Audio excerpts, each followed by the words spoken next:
This episode may not be suitable for all listeners. Therefore, listener discretion is advised. That's the funny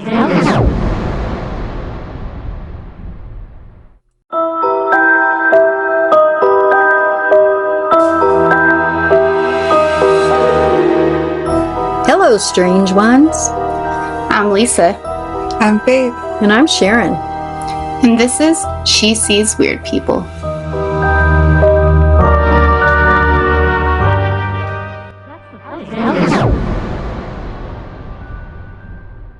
Hey. Hello. Welcome to She Sees Weird People. How's it going, everybody? I'm good. I'm ready. How'd you fare with softball season, Faith? Well, I was sick for the very last game, so I didn't make that, but I'm pretty sure we lost. There to know, huh? Yeah. Yeah, we weren't the greatest team. We were not. Well, if you had fun, that's all that really matters. It was fun. It was. Hopefully next year your baseball career will really peak up. Yeah, I don't think I'm playing next year. This whole sport thing is not for me. This whole moving my body thing is not my cup of tea. Just say it. I can't say anything because I don't do. I don't do anything. We don't. I was do gonna lie. exercise. Well, just for the record, I want to do something. In my heart, I want to be a gym girl, but am I ever gonna be a gym girl? Probably not. I want to be a bike girl. I have a great bike. It's it's really cool. I ride it sometimes for 12 minutes, but I really, I want to be like one of those people that wears the pants with the pads on the butt. Pulls out your phone from the side. Yeah. Like foam ass shorts. Takes off the helmet. They're like baseball rider chap. The chaps of the baseball rider. The chaps of the bicycle rider. Well, I think I'm going to just continue to be a hot tub girl. And that'll be good enough for me. Frankly, I love that for you. Honestly. And Faith, with her love of bathtubs, will be joining you. That I do see that in my future. I have a community bathtub I would like to join all of you in. That's despicable. Well, it took a turn. It took a turn. It took a hot turn. Speaking of weird turns, Faith, what do you got for us this week? Well, something not so steamy. We have the Ripper Crew, or otherwise known as the Chicago Rippers. Okay, so to start off this horrendous story, we have a group of men who were known as the Chicago Rippers, or otherwise known as the Ripper Crew. They kidnapped, raped, mutilated, and were suspected of killing up to 20 women and one man in Illinois during 1981 through 1982.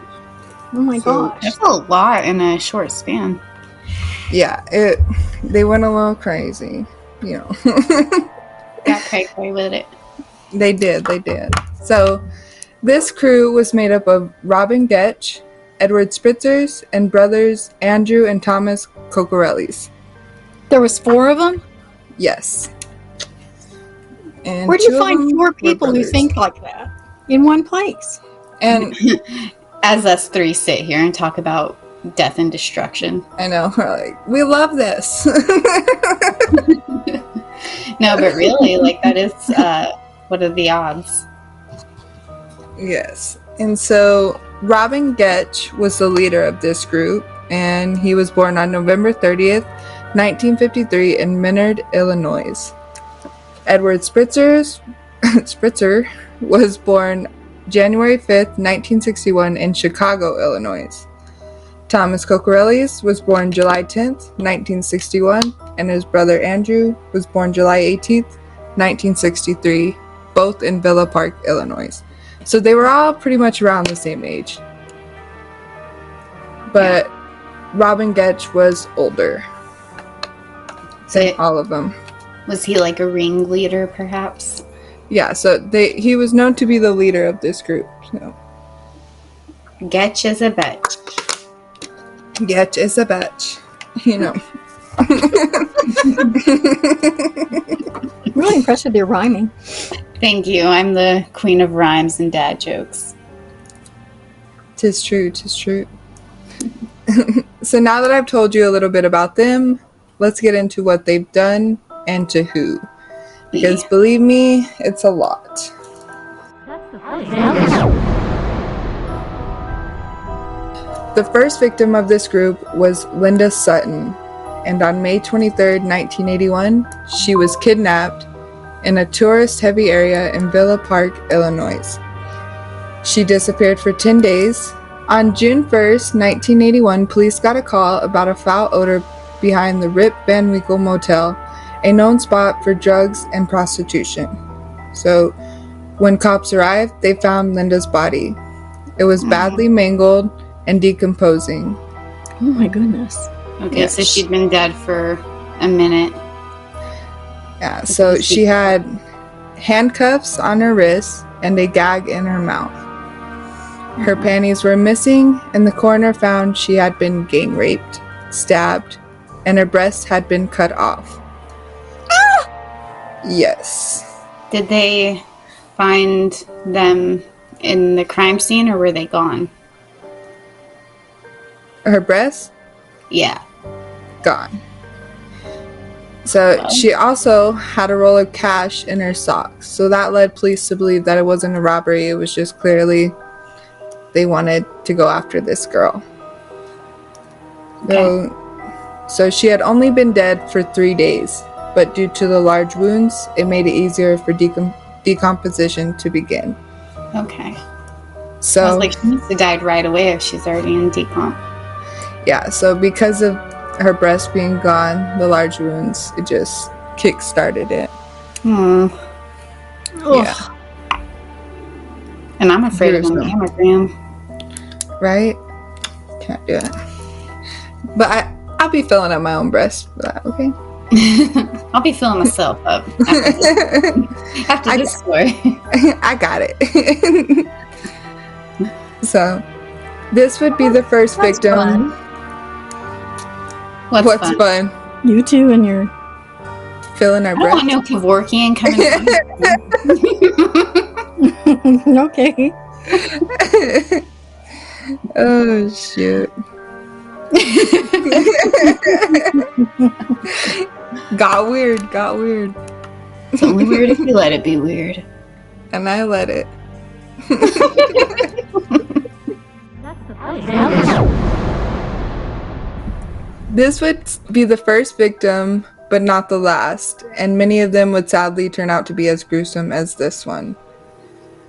So that Whoa. just Who that are just these? And these are kickstarted. just like kids in their 20s. Yeah, they're just going crazy. And her name was Linda? Yes, Okay. Oh, I'm sorry, Linda. Yeah. It hurts my heart. for real. They just had no care either. You'll see, like, the more we get into this, they just had no regard. Yeah. And I have to deal with some of this intense stuff by joking. So, putting it out there that it's not that's funny. You just got to make light while you're telling some of these stories. Exactly. Yeah. And I have a nervous laugh. It comes in a lot. Murder!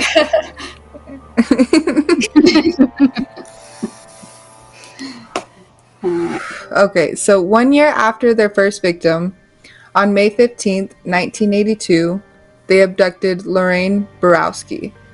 She was opening the realtor's office where she worked, as she did every morning, in Elmhurst, Illinois, when the men grabbed her, leaving her keys, some cosmetics, and her shoes behind. Her body was discovered 5 months later in a cemetery in Clarendon Hills, Illinois. And 5 months later? yeah, 5 months later. Was it there the whole time? So usually what I read about them, they would hold them for a few days, torturing them, and then they would let them go, dump their bodies. And When they so were done. her body had been there for a while. Yeah, so it definitely had to have been a few months that it was there. So is there an investigation going on at this point? Well, there is, but they haven't connected the two things together. Like they have a few similarities, but they haven't connected the dots like that. They're Yeah, it's two. There's not like a huge pattern going on yet. exactly, and they're doing in different towns in Illinois, and Those sons of bitches.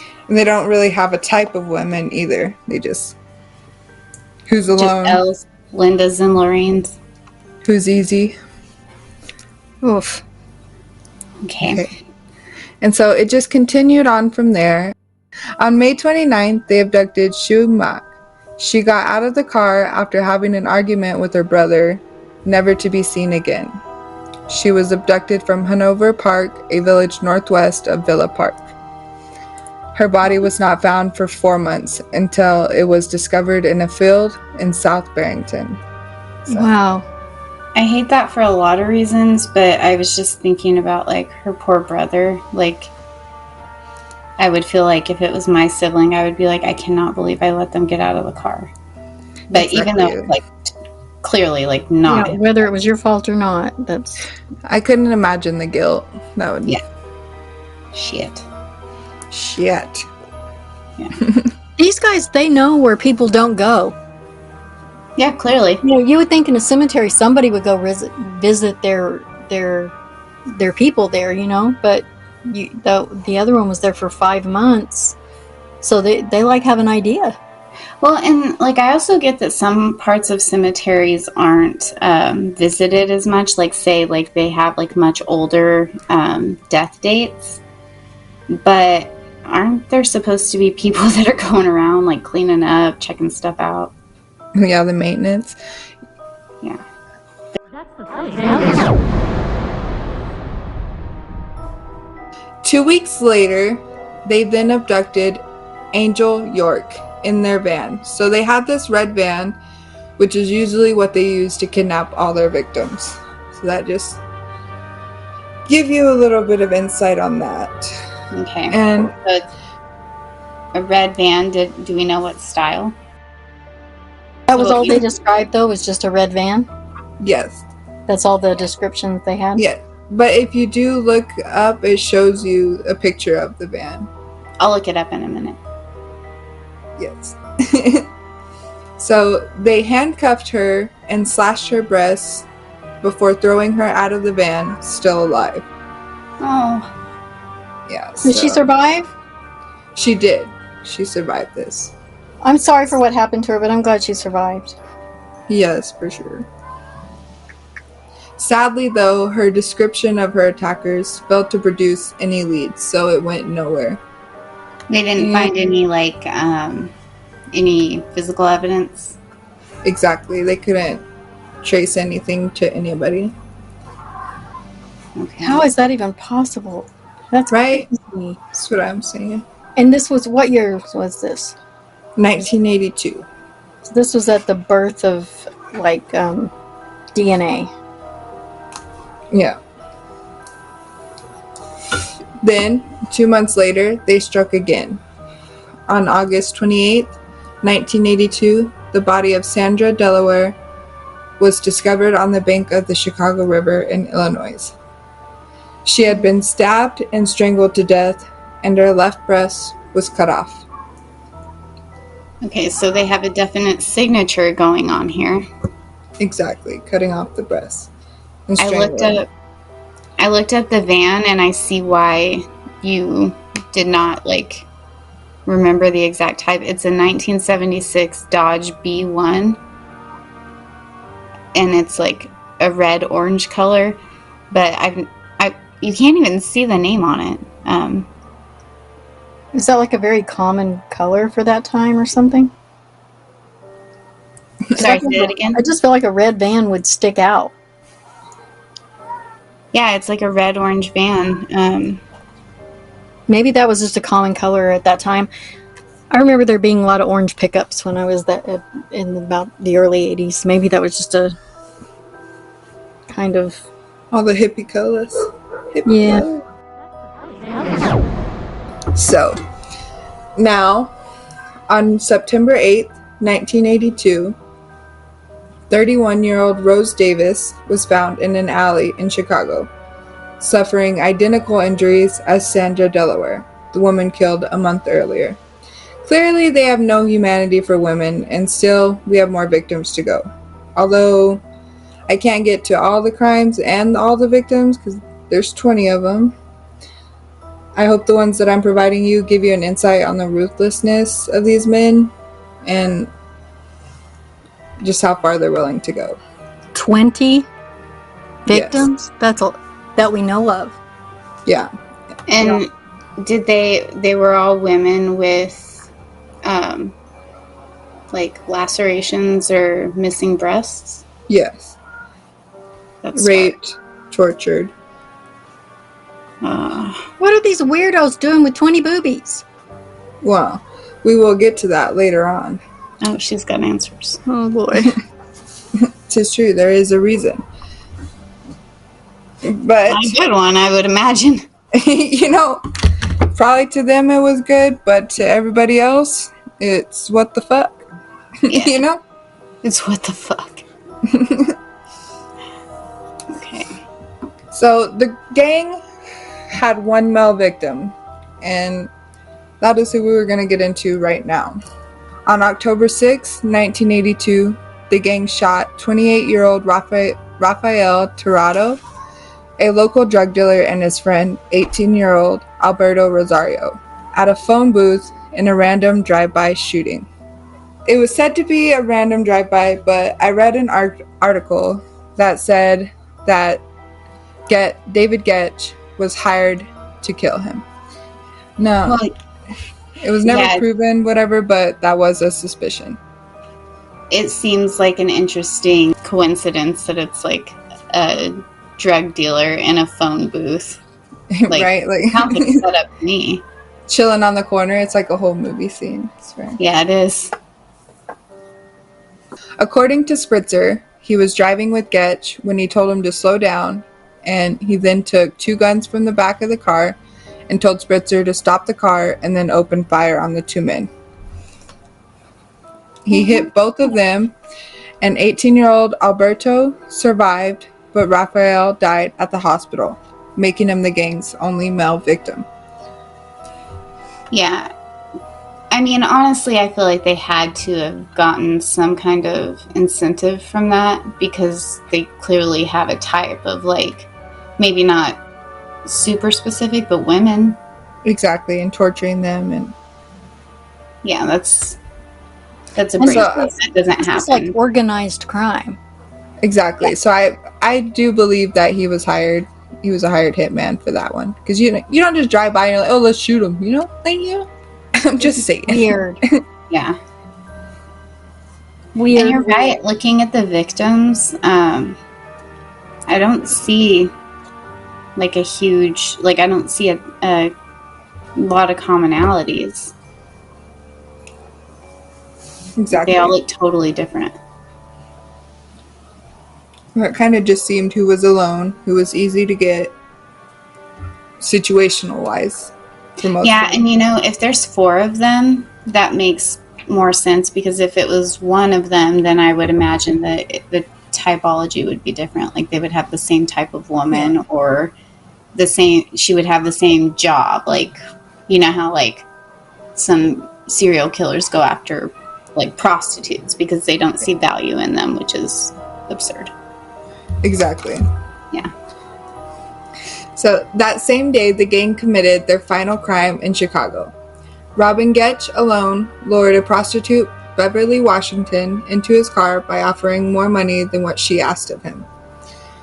She was later found by a railroad track, and in addition to other injuries, her left breast was severely slashed. She did, however, survive the attack, and she was able to give a description of Getch as well as his van, and where the attack took Ooh. place. All So was right. he by himself for this one, or was he Yes. just the? So in this one, he was alone. So he's like the doesn't do- ringleader, but also he'll do it on his own. Exactly. Like he's the main He's not one. doing so well with the ones on his own, though. No. They And survive. I find Yeah. it so weird they let some of them go.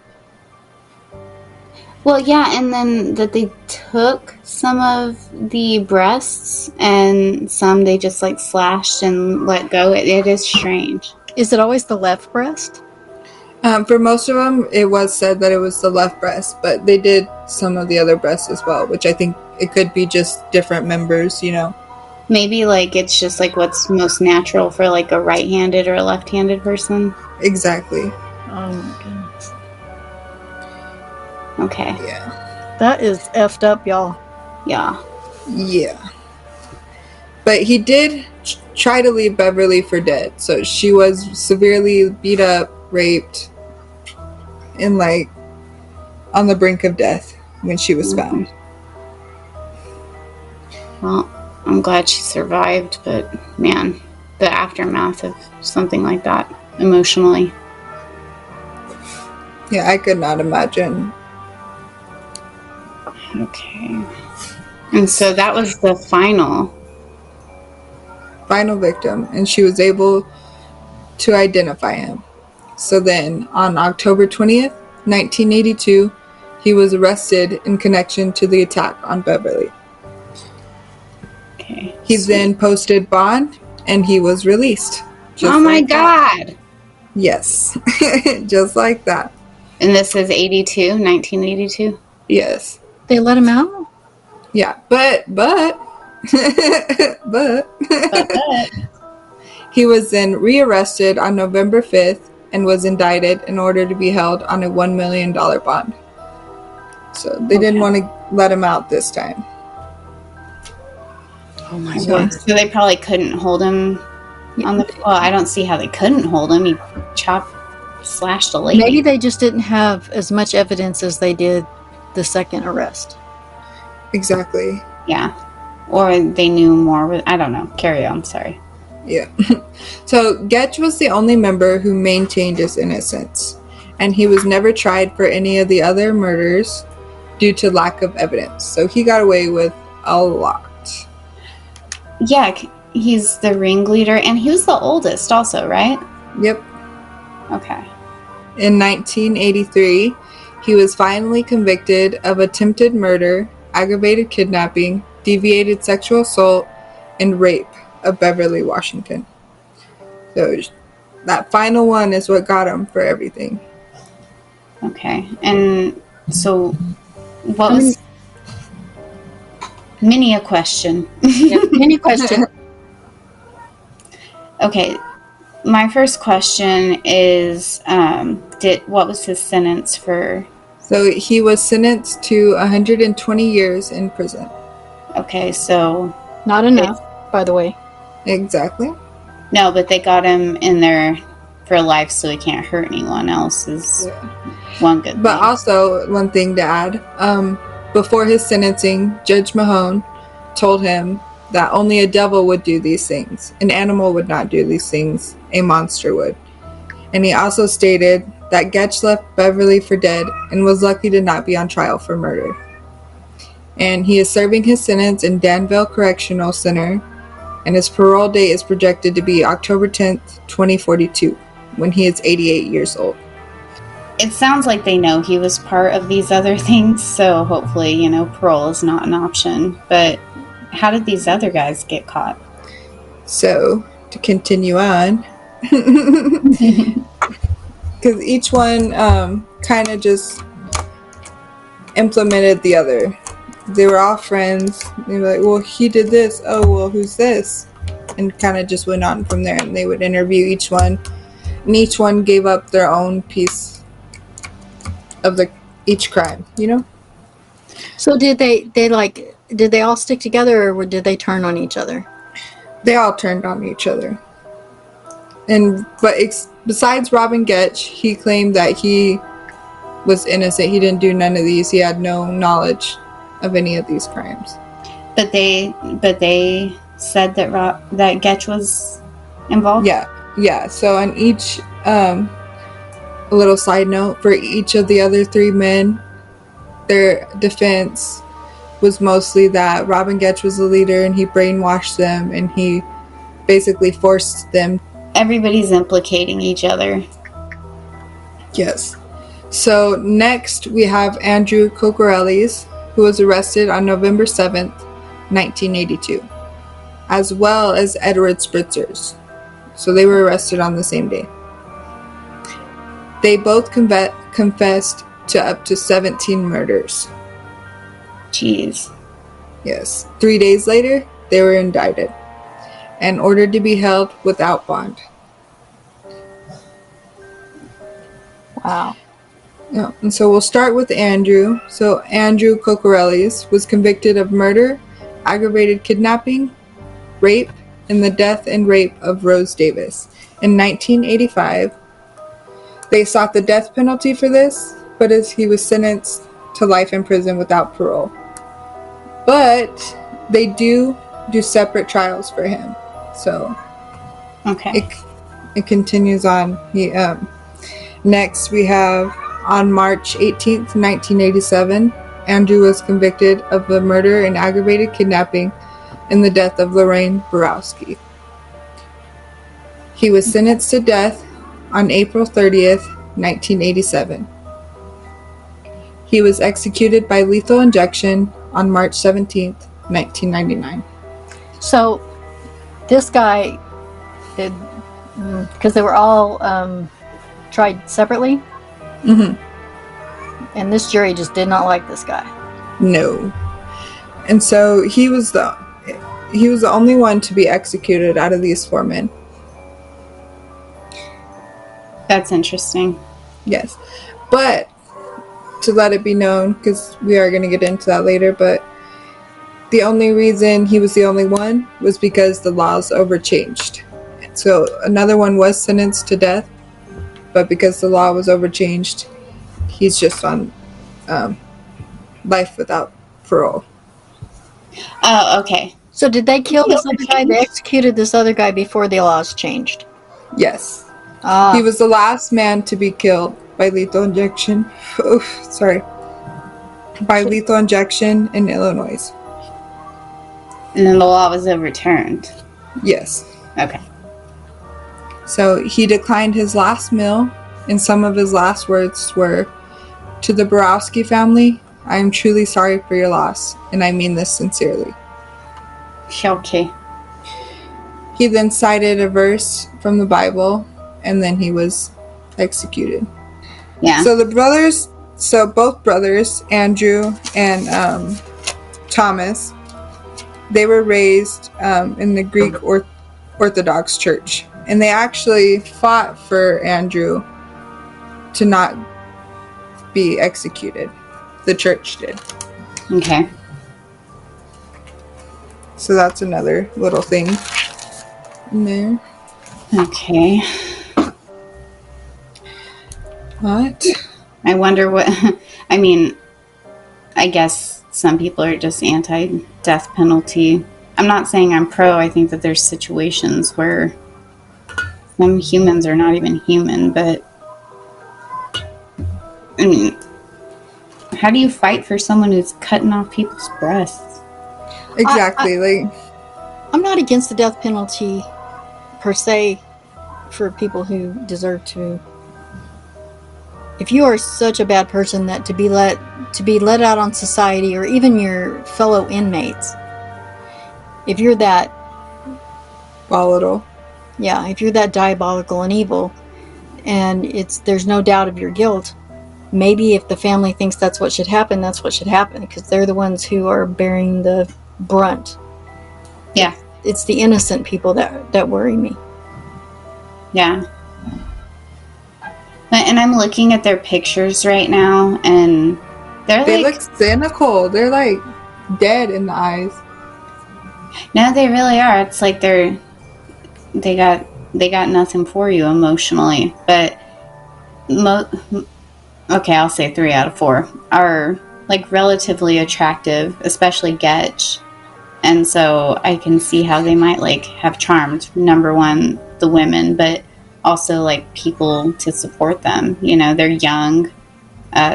Some of them are, you know, handsome-ish. The ish. They look like somebody I might have dated way back when I was 19. You know what I mean? Yeah, But not all of them. Gee whiz. yeah. No, one of them, I'm not going to name any names, but I wouldn't have dated him. I think everyone knows who. Just look up the photos. Anyway, You're not blind. So. so what details did these guys offer on what they did to these women and the 2 male victims as well? So the only member to like confess and to bring up the most evidence was Thomas Cocorellis, and he's going to be the last one we get to Okay. because that's going to be the most interesting. Word. So, so next we have Edward Spritzer. So in a bid for leniency, he pleaded guilty to murder in the death of Shuey Mock, Rose Davis, Sandra Delaware, and Rafael Toretto. So he pleaded guilty to the only male victim, even though it was supposedly Getch who did it. Okay. But he saved his life by doing that, right? Yes. So we don't So- We don't really what? we don't really know for sure. Yeah. He was also charged with attempted murder, aggravated kidnapping, deviant sexual assault, and rape. He was sentenced to life in prison without parole, and then in 1986 he was convicted of murder and aggravated kidnapping and the death of Linda Sutton, their first victim. Yeah. They sought the death penalty and won, but in 2003 the sentence was commuted to life in prison without parole. So he would have been executed as well.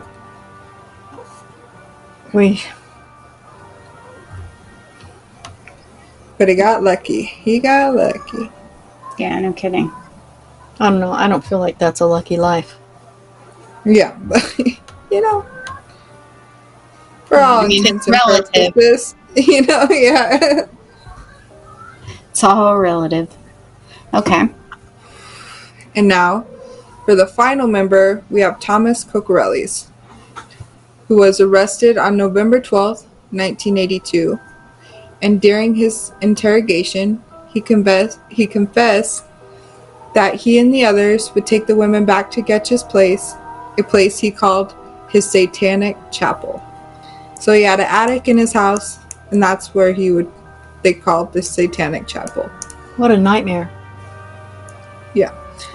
There, they raped, tortured, and amputated the women's breast with a wire garrote while they were still alive. Oh, Oh.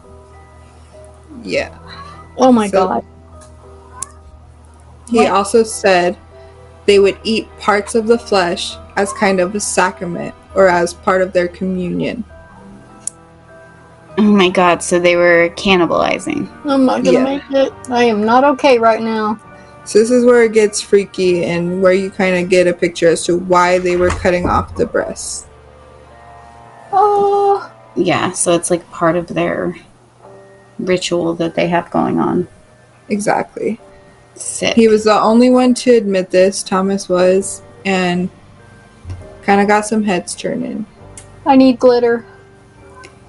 Thomas is the only one that I know anything about, really, because I was like, when I knew this was the story you were going to do, I was like popping through, just looking a little bit, and it caught my attention because Thomas, they said that he had maybe some intellectual disabilities, like a very low IQ, and Yeah, they said it was like 70 or something like that his IQ was at. yeah, it's like borderline. So it makes more sense that he'd be the one to talk and share more, because he may not even fully understand the consequences. Exactly. Along with eating their breasts and cutting off their breasts while they were still alive, it was said that Getch would sometimes masturbate onto the breasts before putting them into a You gotta be box that he quiet. kept. He just got a box of boobies? A box Stop. of boobies. Oh man. So, Oh my gosh. but Be obese. Collaborate and listen. I also read a thing that they would all Collaborate. masturbate before they ate the breast. Okay, I'll stop with the dick. Like onto Oh my it God, before it's they like a ate Some of them are it. pretty A circle jerk around a box of boobs? Yeah, well, I think they would do it on their own piece. That's very But- colorful, Lisa. Thank you. I'm just trying to understand. Yeah, but those were two different stories that I read. That they would one do that, or it would just be Getch who was masturbating onto him. That's a hell of a Dear ritual. God. Dear God. Dear God. It's giving like it. Well, it is. It's we're getting necrophiles. That's what it says that they are, but like, my God, I can't. And I read at some point when I was looking, I was just, skimming over things, that they were necrophiliacs. Who was Mhm. doing that? I would assume David. He seems to be the real one into it, but I didn't read anything about them doing that. So I don't think it's just they're just throwing names at them. Well, and also though, okay, if they're masturbating to body parts, that in itself is like a form of necrophilia, because necrophilia is the heart of it is the possession of something that can't resist or reject you, that in a sexual nature. And so that is necrophilia. Like, that is, if you're jerking off to a body part, it is what it is. I forget you know these things. I like it. I like the knowledge here. Okay, I hope that's what you like, because I was like, what do you like in here, Faith? Sorry. Clarification. She will threaten to put you in a home. I'm just saying. I'm just letting you know right now. She will put you in a home. Yeah, then I won't have to work. Put me in a home.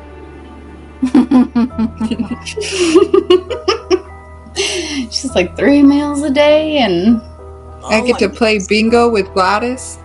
So, Thomas was sentenced to life, but because of a legal error, prosecutors allowed him to plead guilty to only Lorraine Borowski's murder. So he got 70 years in prison, and as part of his deal, prosecutors dropped all charges against him related to all the other women's death. No. Yeah. Who screwed that up? Oh, but it gets better. He was nearly released in 2017, but it was delayed because he didn't have an approved place to live. So he got sentenced to 70 years, but because of good days, you know how that works. oh, okay. Where you only have to serve half of your sentence if you don't cause any trouble and you do all the things. I feel like there's a certain level of trouble, if you cause it once. You're set for life. Yeah, you should be. I feel like if you go and you're a drug dealer and you get your shit together, you should be, let go. If you're a booby snatcher, maybe not. Maybe not. You might be a danger to other people. I'm just saying. Those are compulsive behaviors. Like, you don't do that once. You do And that, and then you can watch a video of him talking, and he's kind of creepy. He said he goes back on but he goes back on his thing saying he never did any of these things, and that he was pressured, and that he never said any of the things he said. He goes back on all of it now that he's released. Wait, so he is released? Yeah, so get into that. Sorry, little spoiler alert. Ah! He was released on March 29th in 2019. He had to register as a sex offender for the rest of his life and is also listed on the Illinois State Police Murder Registry. You know what I hate about that registry? That it should be a federal national list, not a state list. Yeah, because he could move wherever, you know? What if he just decides, I'm going to go somewhere else? Well, and as someone who kind of works in like a field where there's like, you talk to people who have committed sexually violent acts. There are some people that, can be rehabilitated. I'm not saying like serial rapists or anything. I'm saying like some people that, may have like a distorted narrative of what sex means. But if you're cutting someone's private parts off and engaging in like eating and rituals and stuff like that, I don't know that you can be rehabilitated and set out into the world as someone who is not going to do something awful again. And to be so desensitized to do it multiple times. Like 20 times. Exactly. It's not like it was just one time. No. It was multiple women, and he only got off on the other women because of a technical error. So, like, make it make sense. Make it make sense. It can't make sense. It doesn't make sense. Just, it's just, once you eat a boob, I'm not on your, I'm like, as a therapist, I'm like, let's rehabilitate people left and right, but that's just... I don't know what to do with you. Can people who behave that way multiple times, can they be rehabilitated, or is it such a compulsion that they can't control it and it's going to happen again? Say you have like a very young person and they are involved in something kind of not good, like a problem sexual behavior. If they get treatment, chances are they're not going to commit another sexual act that society is like that. But when you have somebody who is consistently doing things like that and that level of violence, and they have that violent narrative around sex, and that there's not even close. It's, what is the word? Not compulsive. I don't know why I can't think of it. It's like serialized. They're never, No, there's a lot of statistics that I think would surprise people on like rehabilitation of certain behaviors, but this doesn't fall into that realm. I think unless you're a person who does it, you'd never understand how a person could do it. Well, and as weird as it is, I would love to sit down and talk to these people and get an idea of... Yeah, you would. Well, once you understand a person and a type of person, you can come up with ways to keep, everybody safe, them and the people around them. So yeah, knowledge is power there, even with the creepy, scary sex subject. Yeah, but how these men were able to do just horrible things to women for so long and still not be held accountable for all of the murders and rapes infuriates me. But well, and the families, think of the families too. Exactly. I feel so dirty right now. Yeah, like I'm going to the art room when we're done here, and I'm going to pour glitter over my body, and that's what I'm going to do. That's how I deal. that sounds really freaky, Mom. Hey, you do you, I'll do me. She turns off the lights. It's going to turn into a disco party, okay? I just don't want to know if, like... Your dad's always walking around going, why is there glitter everywhere here? Yeah, right. You guys are probably in there, like, dancing like Elaine Bennis or together. Your glitter and your disco ball. Fred Astaire and... Ginger. Yeah. Exactly. Oof. Wow. But that is all I have for you today. I think that's all I can take. That's enough. That's quite enough. We did get through a lot of the known rapes and murders they were known for, but I couldn't get to all of them. But Yeah, it would have been a very long episode if you'd have done all of that, for sure.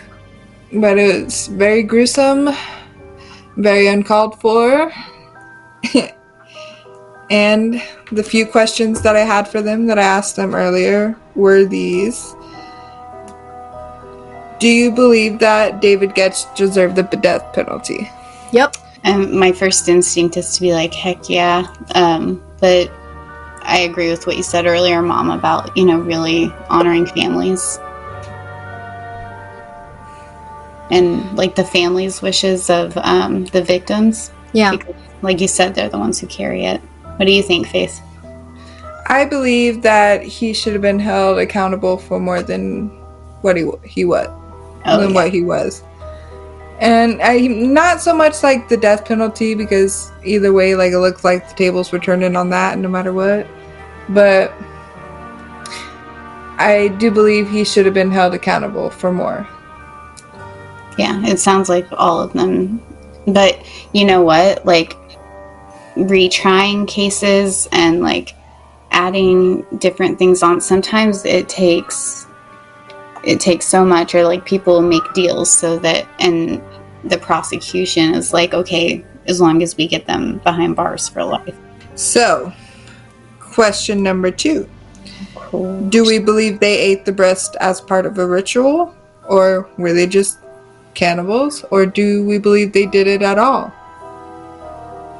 I don't want to believe it. But I believe they did, because based on the fact that they did cut off so many breasts. Why would they? Why do it if there's not a reason for it? Well, and they're supposed to be having these rituals in Gex attic, and they do this, and they call it the Satanic Chapel, and they do it repeatedly. And so whether or not they really thought the ritual was something, like they're like worshiping Satan or whatever it was. Well, and they believed that Getch was just like a god, like that he could not die. Like, it was like a whole thing. He was the leader.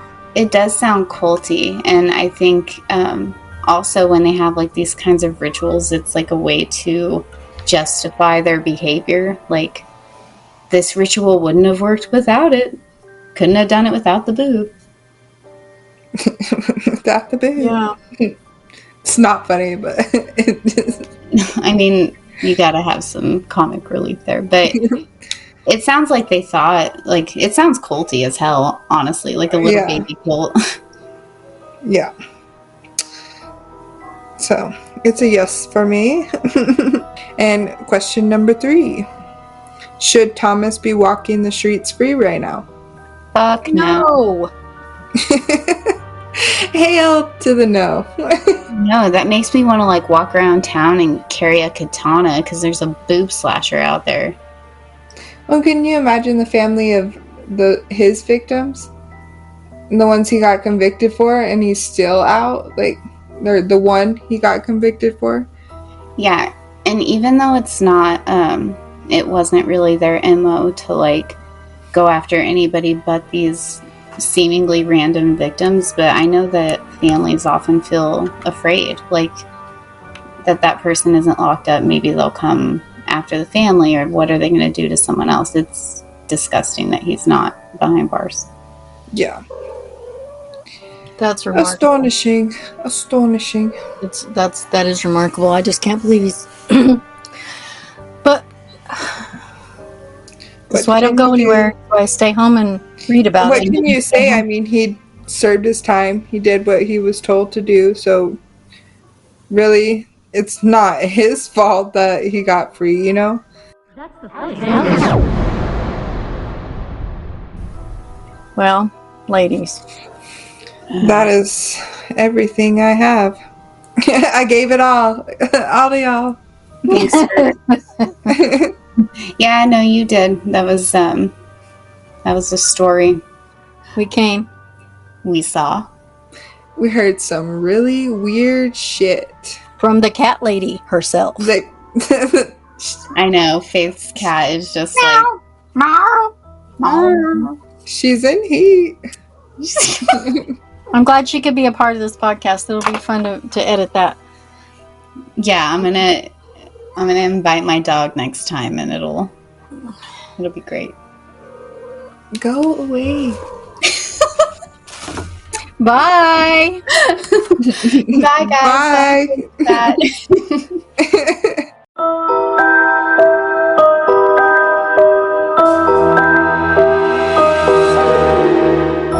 I'm Lisa. I'm Faith. And I'm Sharon. Join us next time on She Sees Weird People.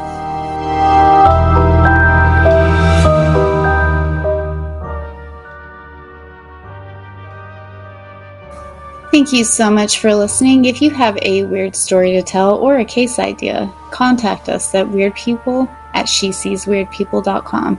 Be sure to hit that subscribe button wherever you get your podcast. You can find us on Instagram and Facebook at She Sees Weird People Podcast. This podcast was written, hosted, and produced by Sharon Metcalf, Faith Donovan, and Lisa Metcalf, and produced by Sedona Brave Studios. Keep it real, guys.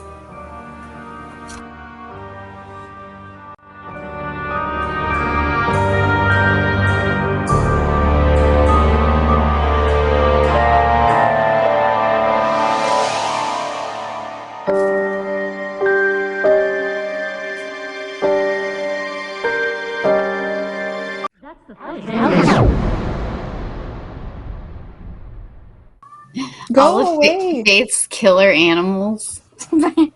I know. Face the Tat Cat is in heat. I just want y'all to know. Yep. We're going to have to edit some of that out, but that's okay. I don't know where she is either. She's echoing through this house. Are you going to punch her? Well, I was going to tell her something. You shut your mouth, you cat. You stop it right now. Stop in the name of the podcast. That's the funny sound. I almost said the Undertaker. The caretaker. The Undertaker. Isn't he a wrestler? Yes, actually. I was thinking of The Incredibles. Who is that? I was thinking of like an actual Undertaker, like an executioner. Oh, you know. Isn't an Undertaker? Wait, I don't think an Undertaker is an executioner. I think an Undertaker, Okay, I'm going to Google this right now because I think he's a mortician. I think an Undertaker is what they used to call a mortician. I'm looking this up. Oh my god, the wrestler popped up.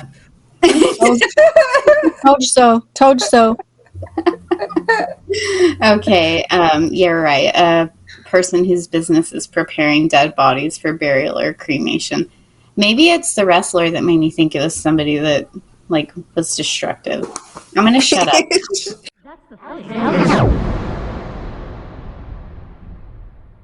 Yeah, and they're in Chicago, right? So there's gonna be, yeah, it's not a white van. That's a common suspect. A van's still creepy no matter what color it is. I'm just saying. I have a minivan. It's pretty cute. I'm just saying.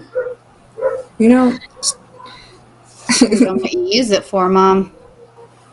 On the side, on the window, I have a sticker that says, "Don't park too close because I'm chunky." She's not even chunky. Okay. the silence. Okay. Da-da. Da-da. You can't give compliments in this family, as you can see. That's the funny sound.